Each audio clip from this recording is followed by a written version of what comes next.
নমস্কার বন্ধুরা, good food চ্যানেলে আজকে আমি আপনাদের জন্য খুব অল্প তেলে বানানো সম্পূর্ণ নিরামিষ সুস্বাদু একটি রেসিপি নিয়ে আবারও চলে এসেছি। এই রেসিপিটাকে মিক্স ভেজ বলা যেতে পারে। এটি রুটি, লুচি, পরোটা, ফ্রাইড রাইস সব কিছুর সাথে খেতে খুব ভালো লাগে। প্রথমে কিছু ভেজিটেবিল যেমন ফুলকপি, আলু, এখানে আপনারা চাইলে গাজর, ক্যাপসিকামও দিতে পারেন।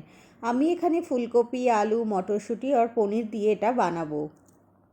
আমি তাই প্রথমে ফুলকপি, আলু কেটে নিলাম আর পনিরগুলোকেও এভাবে ছোট ছোট টুকরো করে কেটে নিয়ে সামান্য সাদা তেলে একটু ভেজে নেব। পনির যদি একটু ভেজে নেওয়া হয় তাহলে তরকারিতে পনিরের স্বাদটা কিন্তু খুব ভালো আসে। আর আমি এখানে কড়াইতে একটু তেলের মধ্যে সামান্য লবণ দিয়ে দিলাম, তাহলে কি হবে, পনিরগুলো কড়ার গায়ে লেগে যাবে না।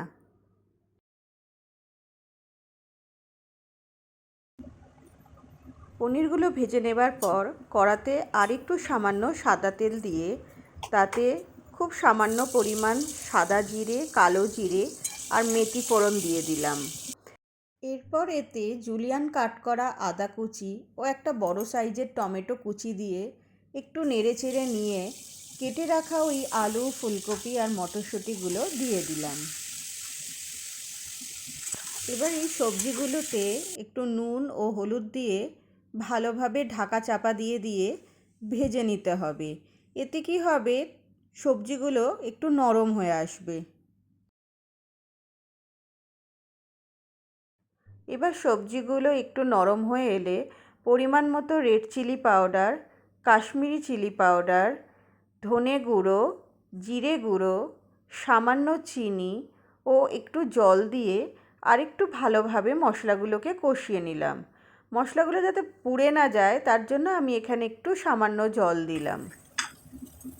এবার আমি কিছুটা পরিমাণ ফ্রেশ ক্রিম অ্যাড করলাম। এই ফ্রেশ ক্রিমের জন্যই তরকারির স্বাদটা দ্বিগুণ হয়ে যাবে এবং খেতেও সত্যিই অপূর্ব লাগবে।